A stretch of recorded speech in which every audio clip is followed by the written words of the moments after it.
યોગા કરીએ છીએ છતાં શરીરમાં રોગ જતા નથી. તો રોગ આવે છે કેમ એના કારણો આપણે પહેલા સમજી લઈએ અને રોગને કેમ કાઢવો એના રસ્તા જોઈ લઈશું.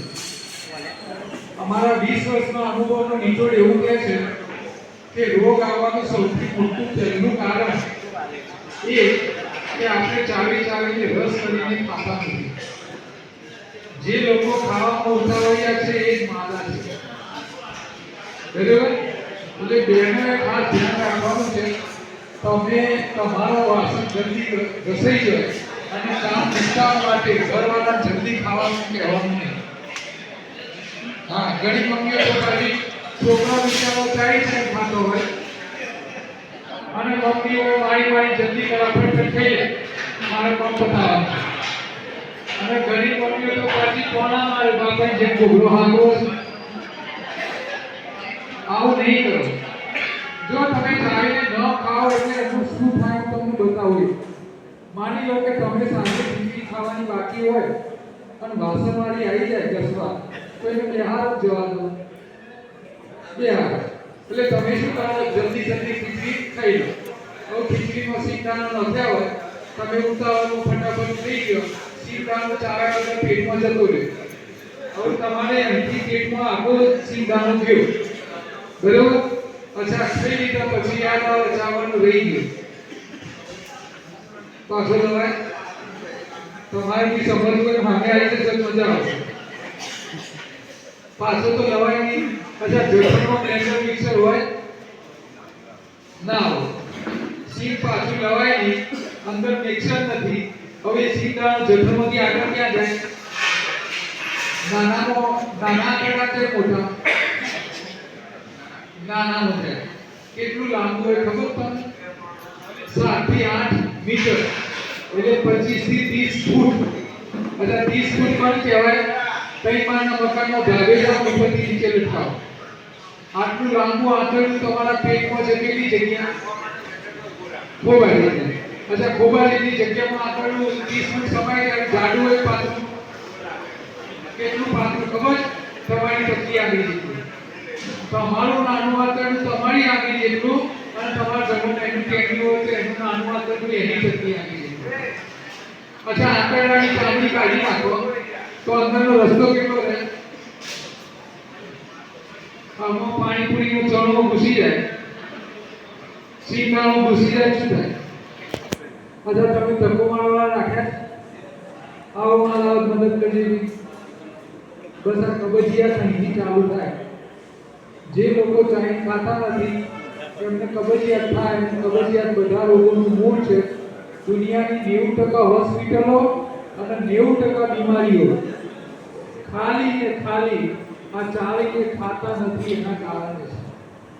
એટલે તમારા ઘરમાં જમવા બેસે તો વ્યક્તિ એટલે સામે બેસી જવાનું. ઘરવાળો સામે બેસે તમારે કોળિયા ગણવાના. 32 થી ઓછો થાય એટલે વાળા વેલન ઝાપટવાનું. જો તમે સારી નહીં ખવડાવો તો તમારા પતિ ક્યારે પતિ જશે ખબર નહીં પડે. પહેલી ભૂલ આ સુધારો. બીજી વસ્તુ આપણું શરીર શાકાહારી છે. શાકાહારી શરીરનું ભોજન આલ્કાલાઇન લેવું જોઈએ. આપણા લોહીની પીએચ વેલ્યુ આલ્કાલાઇન લેવી જોઈએ. આપણે ત્રણે ટાઈમ રાંધેલો ખોરાક એસિડ ખા કરીએ છીએ એના કારણે સમસ્યાઓ આવે છે. એટલે ત્રણે ટાઈમ રાંધેલો ના ખવાય. એક ટાઈમ રાંધેલું ખવાય. 3 વાર ના ખવાય. અચ્છા 3 વાર કોનો ખવાય? મજૂર હોય ને 3 વાર ખવાય. મજૂર કોણ કહેવાય? 50 કિલો સિમેન્ટની બોરી માથો મૂકી 5 માળના બિલ્ડિંગમાં દિવસમાં 25 વાર ઉપર નીચે કરતો હોય ને મજૂર કહેવાય. એને 3 વાર ખવાય. મજૂર ના હોય ને 3 વાર ખવાય નહીં. એટલે તમે કેટલી મજૂરી કરો છો તમારા ઘરના લોકો કેટલી મજૂરી કરે છે એનું ધ્યાન રાખો. અચ્છા મજૂરી ઓછી કરે છે એ લોકો બીમાર ના પડે એટલે બધા ડોક્ટરો સલાહ આપે છે. શું સલાહ આપે? સવારે રાજા જેવું ખાઓ, બપોરે વેપારી જેવું ખાઓ અને રાત્રે ભિખારીની જેમ કશું ખાધા પીધા વગર ઊંઘી જાઓ. આ ડોક્ટરો સલાહ આના માટે આપે છે કે તમે મજૂરી ના કરતા હોય તો 3 વાર ના ખાઓ, 1 વાર ખાવાનું છોડો. એટલે સાજા રહેવું હોય તો 1 વાર ખાવાનું છોડો અને સાજા થવું હોય તો 1 વાર ખાવાનું છોડો. હવે રાતે ખાલી પેટે ઊંઘ આવે નહીં એટલે રાતે ખાઈ લો, વાંધો નહીં. હવે સવારના બપોરમાંથી એક ટાઈમ ખાવાનું છોડી દો. જેને સાજા થવું હોય 1 વાર ખાવાનું છોડી દો. એટલે બીજી આ ભૂલ સુધારી લો. 3 વારના બદલે 1 વાર ખાવાનું છોડો, 2 વાર ખાઓ. અચ્છા, 2 વાર જે ભોજન ખાઓ છો એમાંથી 2 ઓપ્શન છે. કાં તો એક આખો ટાઈમ તમે આલ્કલાઇન ફૂડ ખાઓ. તમને ખબર છે કેન્દ્રમાં આલ્કલાઇન પાણીના મશીન માર્કેટમાં વેચાય છે? કેટલાના ઘરે છે? કોઈના ઘરે નથી. આલ્કલાઇન પાણીના મશીન જાપાન વાળી કંપની અહીંયા 3 લાખના વેચી જાય છે. આ મશીન એટલા માટે વેચાય છે કે તમે કઈને કઈ રાંધેલું ખાઓ છો. તમે આલ્કલાઇન એટલે કાચું ફૂડ ખાઓ, એક સમયનું તમે ફૂડ રાંધેલું છોડી દો, રો ફૂડ ખાઓ તો તમારા શરીરમાં કોઈ રોગ આવે નહીં. અને 1 વાર રાંધેલું ખાઓ. અમે તો છેલ્લા 15-20 વર્ષથી 1 જ વાર રાંધેલું ખાઈએ છીએ, કોઈ બીમારી નથી. સવારે ઉપવાસ, બપોરે કાચું, રાતે 1 વાર રાંધેલું. અચ્છા, રાંધેલો ખોરાક કેવા નુકસાન કરે એના 1-2 એક્ઝામ્પલ તમને આવે. તમે બધા ગામડામાં રહીને આવ્યા છો. ગામડામાં રહેતા હતા, ગાયો ભેંસો રાખતા હતા અને જે જેનો ગાયો ભેંસો રાખે છે એ રોજ સવારે ગાય ભેંસનું છાણ ભરે જ ના ભરે. પછી એ લોકો છાણ ભરે એટલે આપણે મોજા કે ખુલ્લા હાથે ભરે, બરાબર? અચ્છા, આ જે ગાય ભેંસનું છાણ ભરે છે એને એમ કહીએ કે ગાય ભેંસનું રહેવા દે, આ રોડ ઉપર ઝૂંપડપટ્ટીવાળા રહે છે એમની ખોટી ભેગી કરવાની કરશે. અચ્છા, પાટવાની તો ના કરે એના કુટુંબવાળાની. અચ્છા, કુટુંબવાળાની છોડો એની પોતાની. પારકી ભેંસનો પોદરો હાથે પકડવાનો, માથા મૂકવાનો અને પોતાનો જોવો ગમતો નહીં. તો શું તમે આવું ગંદુ ખાવ છો? ખાવ તો રૂપાળું ગરમ ગરમ મસાલેદાર ટેસ્ટી ખાવ છો હવા બપોરના. અચ્છા, ગામડાની ગાયો ભેંસોના પોદરા તો આકારવાળા હોય, હાથે પકડી તગારું ભરાયેલા હોય. ગોધીને બેની ગાયોના પોદરા જોયા? આકાર જ ના હોય, રબડી વાસ મારતો હોય. કેમ આવું? બસ આ સમજવાનું છે. ગામડાની ગાય શું ખાય? લીલું અથવા સૂકું ઘાસ ખાય, કાચું ખાય, રોધ્યા વગરનું ખાય, એટલે એનો પોદરો હાથે પકડાયો હોય, ગંદો ના હોય. અને ગોધીને બેની ગાય શું ખાય? આપણે ખાતો વધી રહી ગાય. તમે દાળ ભાત ખાધ્યા, વધ્યા તો ગાય. રોટલી શાક ખાધ્યા, વધ્યા તો ગાય. તો ગોધીને બેની ગાયોના પોદરા આપણા પોદરા શું ફરક હોય? બસ સમસ્યા પોદરાની છે. તમારો મળ જેટલો ગંદો હોય એટલા શરીરનો રોગ વધારે. આપણો તો મળ ગંદો, આપણો પેશાબ ગંદો, આપણો પરસેવો ગંદો. સારું રોજ હવે આબુ ઘસીને આવ્યા હોય તો એ બીજા ગંદા ગંદા. બસ આ ગંદકી તમે ટાઈમ નાખો છો. રાંધેલો ખોરાક એ જ આપણને મારે છે. રાંધેલો એટલે પકવાન કહેવાય અને પકવાન ટાઈમ ના ખવાય, એક વાર ખવાય, બીમાર ના હોય તો. અચ્છા, ગરમ કરેલો ખોરાક બીજા કેવા નુકસાન કરે? તમને એક એક્ઝામ્પલ આપું. આપણે બધા સિંગ, મગફળીનું સિંગ તેલ વાપરીએ છીએ. હવે સિંગને તમે રોજ શેકી ખાવાનું ચાલુ કરો. ગરમ કરી શેકો અને ખાઓ. રોજ 100 ગ્રામ ખાવાનું ચાલુ કરો. ત્રીજા દિવસે તમને ખબર પડવાની ચાલુ થશે કે એસિડિટી વધવા માંડી. ખાલી 3 દાડામાં. અને તમે 6 મહિના સરસ શેકેલી સિંગ ખાઓ. 6 મહિના પછી બોડી ચેક કરાવો. ફૂલ એસિડિટી, ફૂલ કોલેસ્ટ્રોલ, ફૂલ બીપી અને બ્લોકેજ વધવાના ચાલુ થઈ ગયા હોય અને જો તમે 2 વર્ષ સુધી સરસ 100-200 ગ્રામ શેકેલી સિંગ ખાઓ તો 2 વર્ષમાં હાર્ટ એટેકમાં મારી નાખે. હવે શેકેલી સિંગના બદલે તમે કાચા સિંગદાણા લઈ આવો, આખી રાત પાણીમાં રાખો અને રોજ 100 ગ્રામ ખાઓ.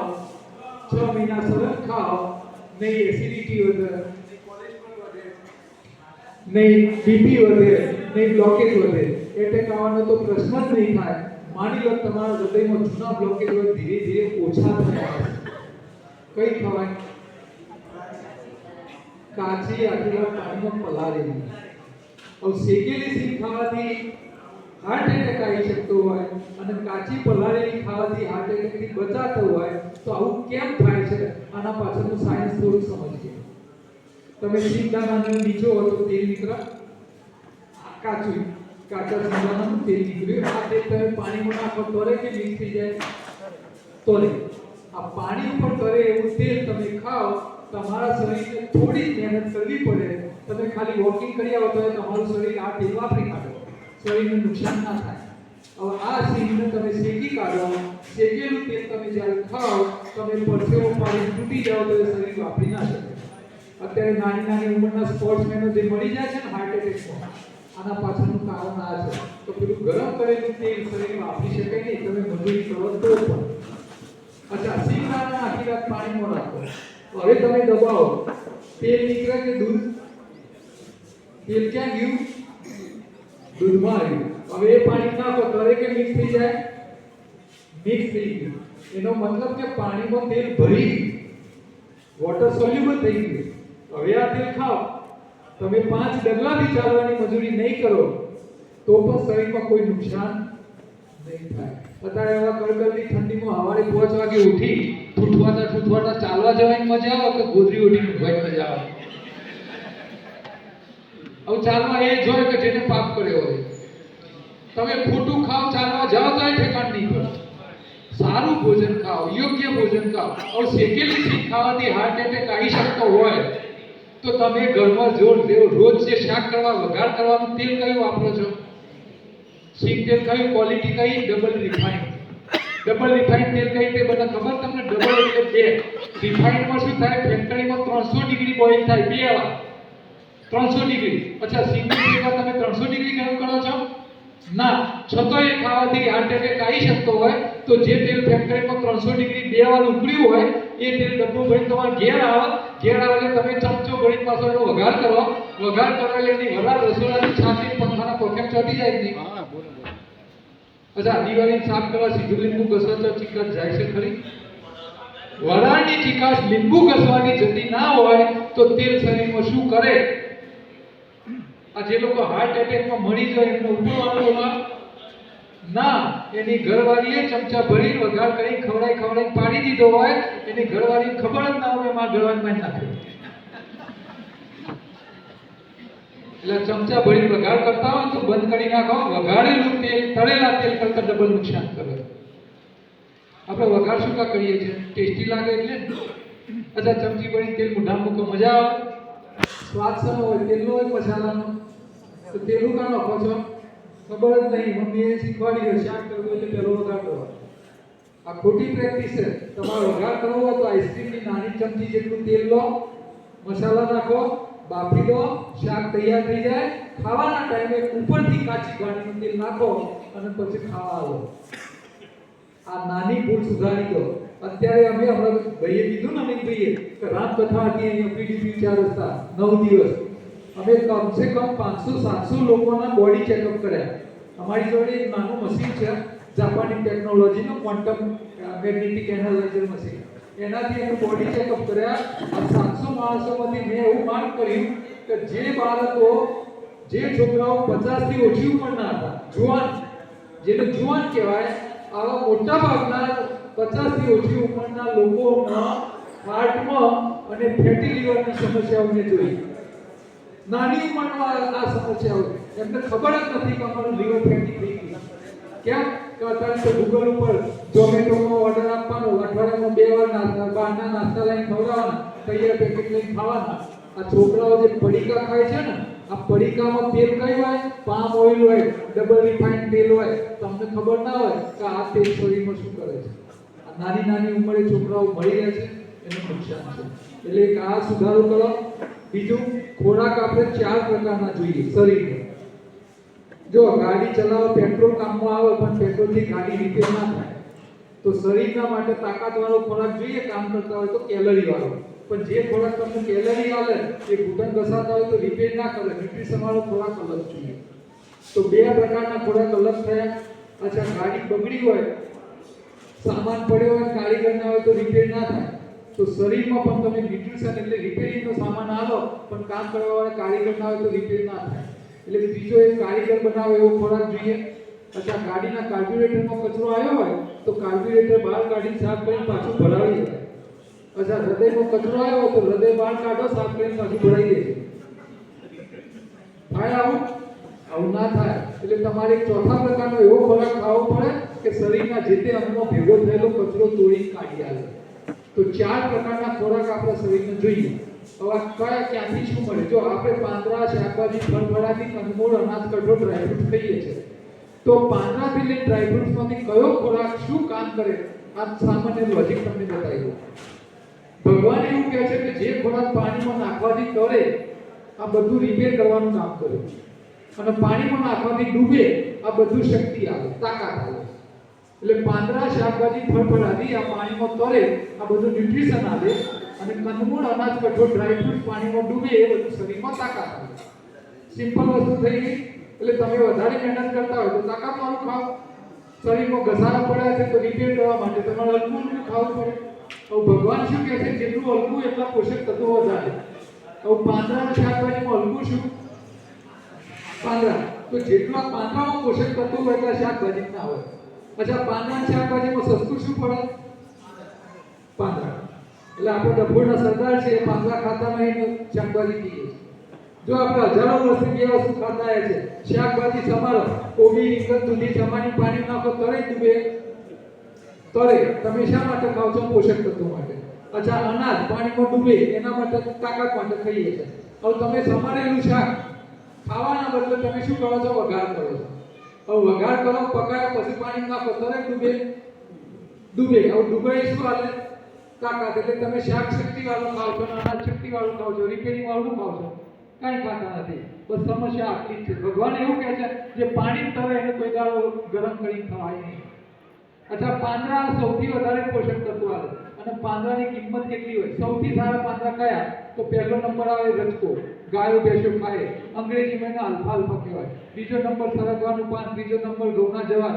તો આ ઘઉંના જવારની કિંમત માર્કેટમાં શું છે તમને કહું. પતંગડીના સ્ટોરમાં જાઓ, 100 ગ્રામ ઘઉંના જવેરાની ડબ્બીનો ભાવ પૂછ્યો, 100 ગ્રામના 350 રૂપિયા. કિલોના કેટલા થયા? 3500 રૂપિયા કિલો. મણના કેટલા થયા? 70,000 રૂપિયા મણ. ખેડૂતની કઈ પ્રોડક્ટ 70,000 રૂપિયા મણ વેચાય છે? આ એની કિંમત. આ તો મેં ભારતનો ભાવ કીધો, વિદેશમાં 2 લાખ રૂપિયા મણ વેચાય છે. આ રજકાના પાનના પાવડરો, એની કેપ્સ્યુલો, એની ટેબ્લેટો વિદેશમાં 2 લાખ રૂપિયા વેચાય છે મણ. આ એની કિંમત છે. આપણા માટે એની ખબર જ નથી કે આ એટલી વેલ્યુએબલ ચીજ છે. એટલે લીલું પાન શરીર માટે એટલું ઉત્તમ છે કે શરીરની તમામ સમસ્યાઓમાંથી તમને બહાર કાઢે. આજકાલ કોલેજમાં બધા છોકરા, હું કોલેજમાં લેક્ચર લેવા જાઉં ને, હું 3 કલાક સળંગ ઊભો લેક્ચર આલું. સળંગ મને થાક ના લાગે. કોલેજમાં છોકરા 1 કલાક બેન્ચ ઉપર બેઠે થાકી જાય. કોલેજમાં ભણતી દીકરીઓના વાળ સફેદ થઈ ગયા છે, ચહેરા ઉપર લાલાશ ના હોય. 50% દીકરીઓ ગાયનેક પ્રોબ્લેમ વાળી, હિમોગ્લોબિન ઓછું હોય. છોકરાઓને તમે જુઓ તો જીન્સ આટલો હોય ને બેન ફરતા હોય, એનર્જી જ નથી. બાળકોના કોલેજ પતી જાય, લગ્ન થઈ જાય છે, બાળકો રહેતો નથી. ગાયનેક પ્રોબ્લેમના કારણે બાળક રહેતો નથી. રહી જાય તો આઈવીએફ સેન્ટરમાં જઈને દવાઓ લે, તારું રહે. રહી જાય તો નોર્મલ ડિલિવરી ના થાય, કાપી કાઢવું પડે અને એમાંથી અડધો છોકરો તો પેટી રાખો, તારું જીવ. હવે આટલી પ્રેક્ટિસ કર્યા પછી જે બાળકો પેદા થાય એ પછી વર્ષનો થશે ત્યાં શું થશે? બહુ ગંભીર ઇસ્યુ છે. હવે આ સમસ્યાનું સમાધાન શું? તો તમે તમારા કોલેજમાં ભણતા, સ્કૂલમાં ભણતા બાળકોને તમે રોજ પાલક, દૂધીનો, કોથળી, મીઠો લીમડો, લીલા પાંદડાની ચટણીઓ ટેસ્ટી બનાવીને ખાવા આલો. હા, છોકરાઓના વાળ સફેદ થતા બંધ થઈ જશે, ચહેરા ઉપર લાલાશ આવી જશે, એમનામાં એનર્જી લેવલ આવી જશે, શક્તિ આવી જશે, બાળકો એની ઘરે રહી જશે. તમારા આઈવીએફ સેન્ટરમાં નહીં જવું પડે. અમદાવાદમાં દર અઠવાડિયે ઘણી આઈવીએફ હોસ્પિટલ બને છે. આ સારો નિશાની નથી, ખરાબ નિશાની છે. બરાબર? તો છોકરાઓની જિંદગી સુધારવી હોય તો રોજ લીલા પાન આપો. અચ્છા લીલા પાનનો બીજો ફાયદો શું હોય?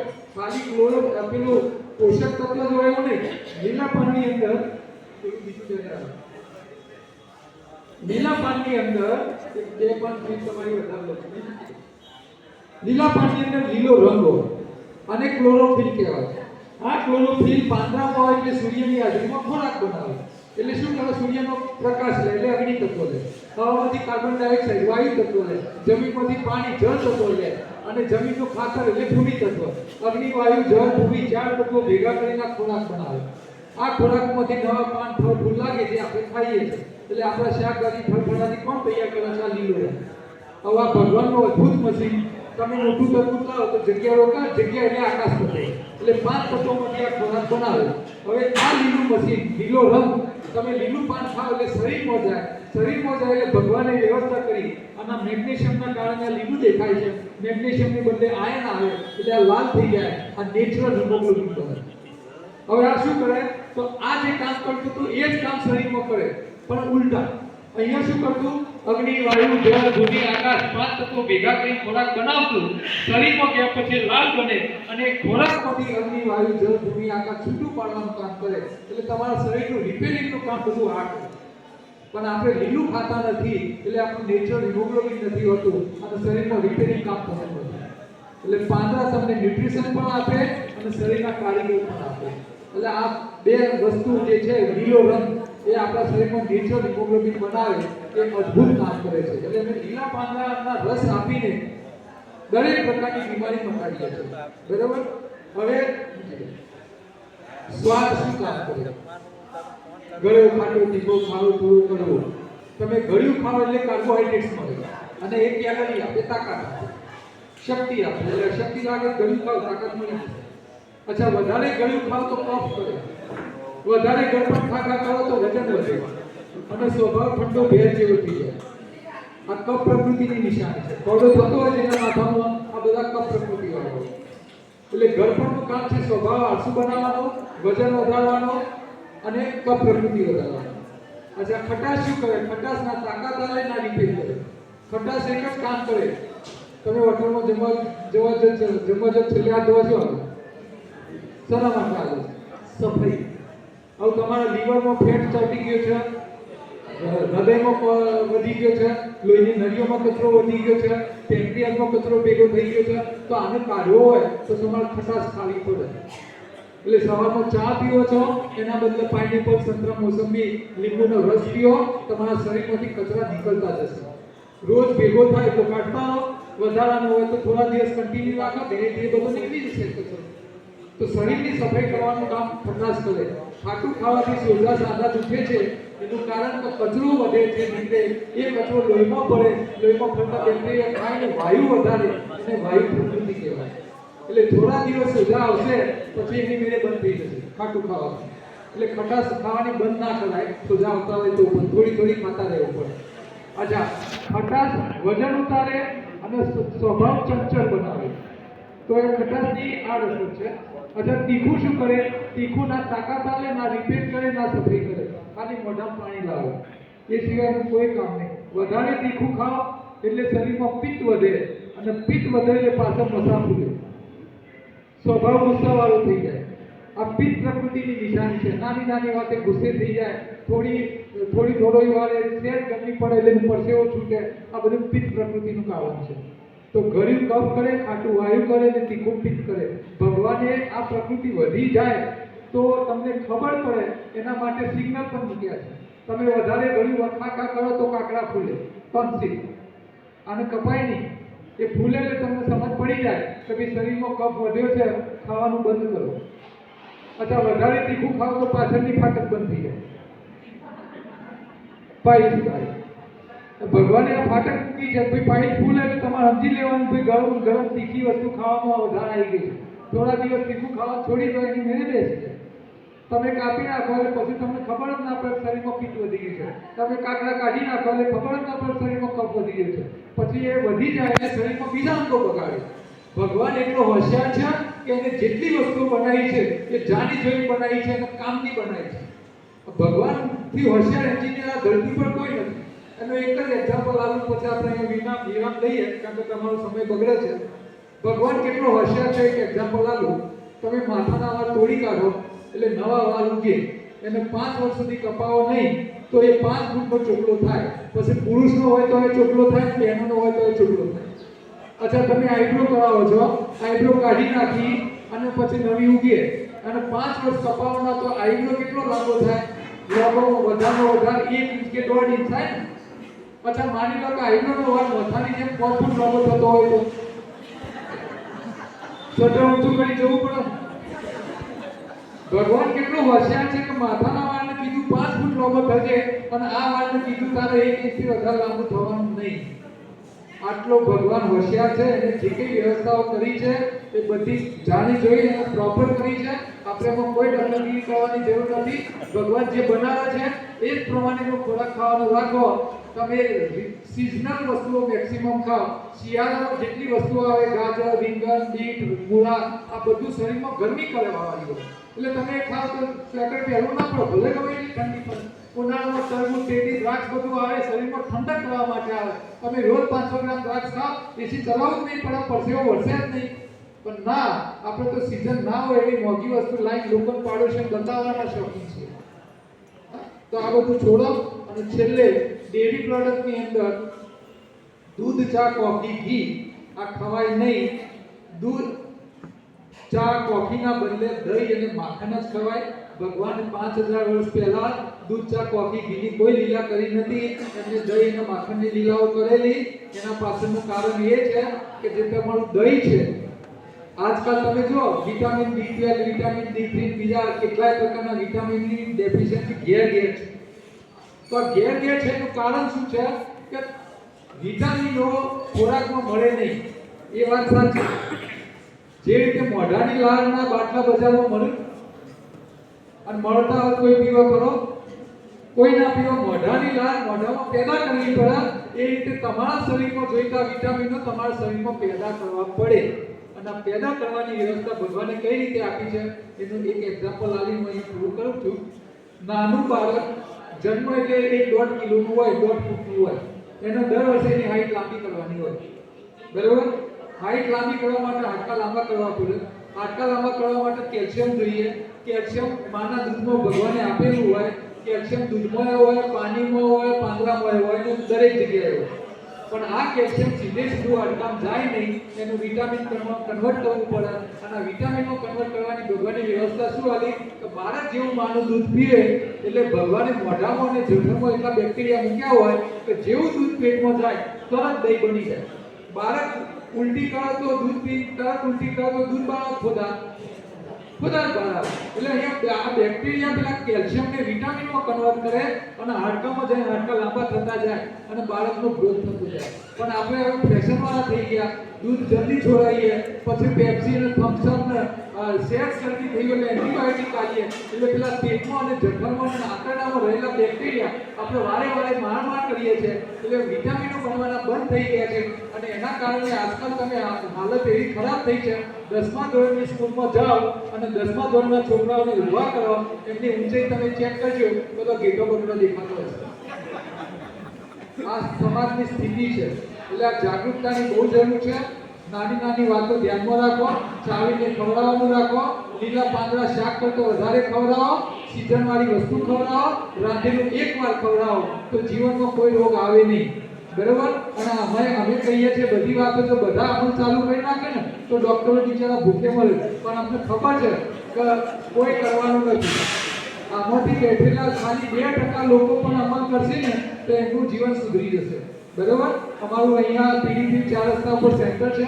અહીંયા અમારા લીફલેટ છે. બધા અશ્વિનભાઈ તમને બધાને આપી દેશે. અમારા ત્યાં સેન્ટર ઉપર તમે આવશો તો બોડી ચેકઅપ બી અમે કરી આપીશું. તમારે શું ખાવું પીવું આ બધું માર્ગદર્શન એનો 1 રૂપિયાનો અમે ચાર્જ લેતા નથી. બરાબર છે? તો અમારો લાભ લેજો. અશ્વિનભાઈ મને સમય આપ્યો એના બદલે ધન્યવાદ. રાજુભાઈ, સમાજે તમને સમય આપ્યો પણ સમાજને તમે ઘણું બધું આપ્યું હતું. ખાસ તો બહેનોને એક વસ્તુ યાદ કરાવી.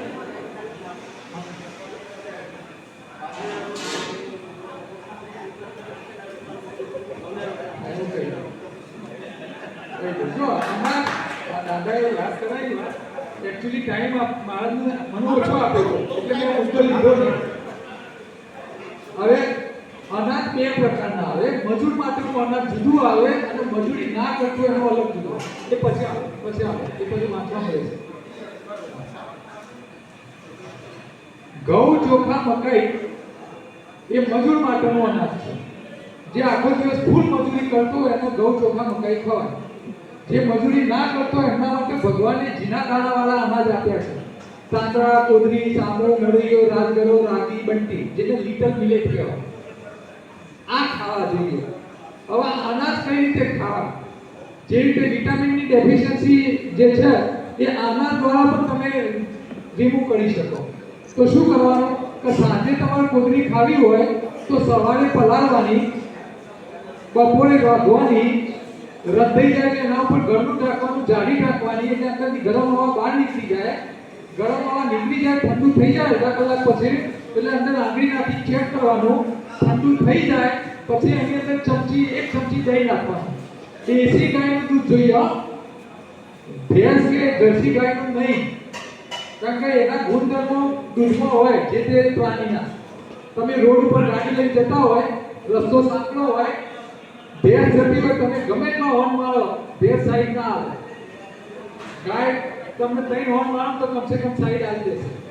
એટલે ભેંસમાં દૂધ પીધેલો છોકરો શું કરે? સાઈડ ના આવે. હા, એ ડોબારી વાત. એટલે તમારે ગાયનું દૂધ લેવાનું, એનું દહીં બનાવવાનું દેશી ગાયનું. એટલે આ રાંધેલી ખીચડી એમાં બપોરે 1 ચમચી દહીં નાખવાનું અને ઢાંકીને શિયાળો હોય તો બહાર મૂકવાનું, ઉનાળો હોય તો ફ્રીજમાં મૂકી દેવાનું. હવે શું થાય કે બપોરે 1 ચમચી તમે દહીં નાખ્યું, સાંજે વાટકું ભરાયેલા બેક્ટેરિયા નવા થઈ જાય. એટલે ઓછા દહીંમાં તમને વધારે પ્રોબાયોટિક બેક્ટેરિયા મળે, જે તમારા શરીરમાં વિટામિન બનાવવાનું કામ કરે. અને સાંજે ખાવા બેસો એટલે ખીચડી ગરમ નહીં કરવાની પાછી, એ ઠંડી ઠંડી ખાવાની. એમાં મીઠું નહીં નાખવાનું, મીઠું નાખશો તો બેક્ટેરિયા મરી જશે. એટલે અનાજ તમારે જે ઉંમરવાળા છે એ લોકોએ તો ઘઉં ચોખા છોડી તાંદળા કોટરી ઉપર આવી જવાનું. અને સૌથી છેલ્લે એક વાત રહી ગઈ છે, હું કહી દઉં, ભલે અશ્વિનભાઈ ના પાડી શકો, કાંઈ ના હોય તો બી કહી દઈશ. અમે એવું માનીએ છીએ કે આપણા દેશની અંદર દારૂ પીને જેટલા લોકો મરી જાય છે એના કરતાં 10 ગણા લોકો ચા પીને મરી જાય છે. હવે ચા કેવા નુકસાન કરે એ હું તમને બતાવું. આપણે ચા જ્યારે ઉકાળીએ, ચાની પત્તી, એટલે એમાં ટેનિન નામનું ઝેર હોય. ટેનિન ચામાં હોય, ટેનિન કોફીમાં હોય, કેફીન, તમાકુમાં હોય, નિકોટીન. નામ જુઓ, ટેનિન, કેફીન, નિકોટીન, આ બધી જુડેલો જ છે. તમે એનું ઉકાળો એટલે ઝેર આવે. ચા પત્તી ઉકાળાય નહીં. અચ્છા, હવે આની અંદર તમે ખાંડ નાખો છો. અચ્છા, ખાંડ ઉકળે એટલે સેક્રીન બને. ખાંડ બને શેરડીના રસમાંથી. શેરડીનો રસ એટલે ધરતીનું અમૃત. શેરડીના રસને એકવાર ગરમ કરો એટલે દેશી ગોળ બને. બીજી વાર ગરમ કરો એટલે સફેદ ગોળ બને. ત્રીજી વાર ગરમ કરો એટલે એમાંથી ખાંડ બને. અને ચોથી વાર ગરમ થાય એટલે સેક્રીન બને, જે કાયદેસરનું ઝેર કહેવાય. એટલે તમે ચા બનાવવામાં ખાંડ નાખીને ઉકાળો એટલે સેક્રીન બની જાય. એટલે પહેલું ચાનું ઝેર આવ્યું, બીજું તમે નાખી ખાંડ, એનું ઝેર આવ્યું, એટલે 2 ઓછો પડ્યો. એટલે પાછું તમે એમાં દૂધ રેડો. હવે દૂધ ઝેર કઈ રીતે થાય એની સમજ આલું. દૂધ ગામડામાં ખેડૂત કાઢે, ડેરીમાં ભરાવે, ડેરીવાળો ગરમ કરીને ઠંડુ કરીને ટાંકો ભરી રાખે. બીજા દિવસે ટ્રકમાં ભરાય, કોલ્ડ પ્રોસેસ યુનિટમાં જાય, ત્યાં પાછું ગરમ થઈને ઠંડુ થાય. ત્રીજા દિવસે પાછી એની થેલી ભરાય, પહેલા ગરમ થાય, ઠંડુ થાય એટલે થેલી ભરાય. એ થેલી તમારા ઘેર આવે. ઘેર થેલી આવે એટલે કાચની તપેલી તૈયાર જ હોય. આવતું કાચું તમે એને ઉકાળો, ઠંડુ કરી પાછું ફ્રીજમાં મૂકો અને પછી હાથના વેવાઈ આવ્યા હોય, વેવણ આવ્યો એટલે એની પછી ચા બનાવો. કેટલી વાર દૂધ ગરમ થયું? શેરડીનો રસ 4 વાર ગરમ થવાથી ઝેર બની જતો હોય તો આ દૂધ અમૃત રહે ખરું? આ પણ ઝેર થઈ જાય. આવા 3 ઝેર તમે ભેગો કરીને ચુસ્કી મારતા ચા પીવો છો રોજ સવારના અને વેવણ આવ્યો તો ચા પીધા તો જવા નહીં દેતો. ચા તો પીવી જ પડે. એટલે તમારે ઝેર પીવો હોય તો પીવો, કોઈને ઝેર પાવાનો તમને કોઈ અધિકાર નથી. બરાબર? એટલે જેટલી ચા તમે માઇલ્ડ બનાવશો, દેશી ગોળની બનાવશો, તાજા દૂધની બનાવશો, પેસ્ચ્યુરાઇઝ પેલા દૂધ ન વપરાય. આપણા દેશમાં 2 ટેકનોલોજી એ દાંત વાળ્યો. એક છે પેસ્ચ્યુરાઇઝ ટેકનોલોજી અને બીજી રિફાઇન્ડ ટેકનોલોજી. આ 2 ટેકનોલોજીએ આપણા દેશની લોકોની હેલ્થ સાથે પત્તરની ખાડી નાખી. એટલે આ તમારે સમજવાનું છે, કારણ કે સરકાર આમાં કાંઈ નહીં કરે. શિક્ષણ જગતમાં રહેલા જેટલા લોકો છે એમાં તમે પેલા સાહેબનું નામ લીધું, ગણપતવાળા સાહેબ. ક્યાં ગયા? કે.આર. પટેલ શું નામ છે? કે.આર. પટેલ નામ છે એમનું? કેપી પટેલ ક્યાં છે સાહેબ? સાહેબ તમે અમને બોલાવજો. તમારી કોલેજમાં ભણતા જેટલા વિદ્યાર્થીઓ છે ને એ લોકોનું બોડી ચેકઅપ કરીશું અને એમની જે ગલત ફૂડ હેબિટ છે એ સુધારશો તો કેરિયરના સાથે સાથે હેલ્થ કેમ સાચવવું એ પણ તમારે ભણાવવું જરૂરી છે. મેં આહારના યોગ એટલે યોગાહાર ઉપર એક પુસ્તક લખ્યું છે. એ પુસ્તકની માન્યતા લકુલિશ યોગ યુનિવર્સિટી આપી છે અને એના ઉપર અમે ઓનલાઈન કોર્સ ચલાવીએ છીએ. ઘરે બેઠા તમે કોર્સ ભણી શકો, સર્ટિફિકેટ મળે અને તમે અડોશ પડોશના તમારા સમાજના લોકોને હેલ્થ આપી શકો ફક્ત યોગ્ય આહારથી. 1 રૂપિયાની દવા નહીં, 1 રૂપિયાની કસરત નહીં, ખાલી ડાયટથી બધા રોગ મટાડી શકો, રોગ આવતા અટકાવી શકો. અને કેરિયર ગમે એટલું હોય પણ શરીર સારું ના હોય તો કોઈ મતલબ નથી. એટલે આ શિક્ષણ જગતની અંદર એડ કરવાની જરૂર છે. હા, પણ અમે સિસ્ટમેટિક સાયન્ટિફિકલી બનાવીએ છીએ અને આપણો કોઈ માન્યતા મળેલો છે. તમારી યુનિવર્સિટી માન્યતા આવે તો એમાં પણ ચલાવીશું આપણે. બરાબર? અમને યાદ કરજો. ધન્યવાદ રાજુભાઈ. આજે અમારા સમાજને તમે જે ખાવા માટેની હેબિટ વિશે માર્ગદર્શન આપ્યું એ બદલ ખૂબ ખૂબ ધન્યવાદ તમને. મેં સવારે જ એમને ફોન કર્યો અને એમના બીજા કાર્યક્રમ છોડી અને આજે આપણી વચ્ચે ઉપસ્થિત થયા છે એ બદલ સમાજ વતીથી આપને ખૂબ ખૂબ ધન્યવાદ આપું છું. આભાર સાહેબ નિજી વ્યક્ત કરો એટલા માટે કે તમે તો મારા પોતાના છો અને પોતાના માણસનો કોઈ આભાર હોય ના હોય, એને તો વંદન જ હોય. વંદન તમને આજના દિવસે અમારા સમાજ વતીથી અને અમારા વડીલો તરફથી. બરોબર? આ લિફલેટ છે, એની અંદર ગાંધીનગરનું એડ્રેસ પણ છે અને એ બોલ્યા ને એને થોડા શબ્દોમાં અમે ઉતારેલું છે. તમારે રોજનું ડાયટ સવાર સાંજ બપોર કઈ રીતે કરવું એના વિશે લખેલું છે. એ પ્રમાણે પણ જીવનને તમે નિયોજિત કરશો ને તો ચોક્કસથી તમારા આખા જીવનને ને તમારી સાથે સાથે તમારા પોતાના પતિદેવની, તમારા કુટુંબની હેલ્થ સુધરશે એ નિર્વિવાદ વસ્તુ છે. બરાબર ને? તો આવો આપણે એને એક સુધી પહોંચાડીએ. આગળનો ક્રમ બેન તો એક સલાહ બીજી આલુ કે ઘરવાળા ઘરે આવીને એમ કહે કે આજે મને ભૂખ નથી. હવે જો આની દશા શું થાય છે? જો મોટા ભાગના પુરુષો નોકરી ધંધા માટે ઘરની બહાર હોય, કોઈક તારો સારો ધંધો થઈ ગયો, પૈસા કમાયો, ભાઈબંધ મળ્યો, નાસ્તા વાસ્તા કરીને ઘેર આવો. ઘેર આવીને પુરુષો પાછા કી નાખે આજે હું નાસ્તો કરીને આવ્યો, ઘેર આવીને કંઈક મને ભૂખ નહીં. એટલે આ રોમી હોય પુરુષો. પણ બેનને સમજી લેવું જોઈએ કે આ ઝાપટી આવે છે એટલે ભૂખ નહીં એવું કહે છે. બરોબર? પણ બેન પાછી માથા મારે, બેન પાછી કહે છે ખાઈ લો મારા હમ છે. એટલે પેલા ભૂખ ના હોય તો એ ખવડાવો. અચ્છા, ટીવીમાં મુદ્દા હારી નવી રેસીપી જોઈ હોય, નવી આઈટમ બનાવી હોય અને ખાતા વગર તો પછી ઘરવાળી કહે છે કૂતરો ગાયને નોખી દેવું એના કરતા. હવે આમાં બહેનોને શું હોય કે મારો ઘરવાળો ભૂખે ઊભો ના જોઈએ, એમનો પ્રેમ હોય. સાંભળજો, પણ આ તમારા પ્રેમના કારણે સમાજમાં જે હાલત થઈ છે એની વાત કરવા માંગુ છું. ભાઈઓ સાંભળો, બધા જોહાપતિ ગયા દોષીઓ જીવ. દોષી મંદિરમાં જઈને ભજન કરતી હોય, દોષી ખબર જ ના હોય મારો હનુમાન નાખે. કારણ કે તમે એને ના જરૂર ભૂખ ના હોય ત્યારે પરાને ખવડાવો, ખાતા વધી હોય ત્યારે ખવડાવો છો.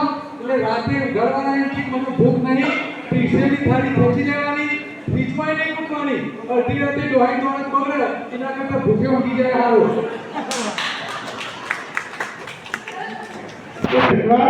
આપને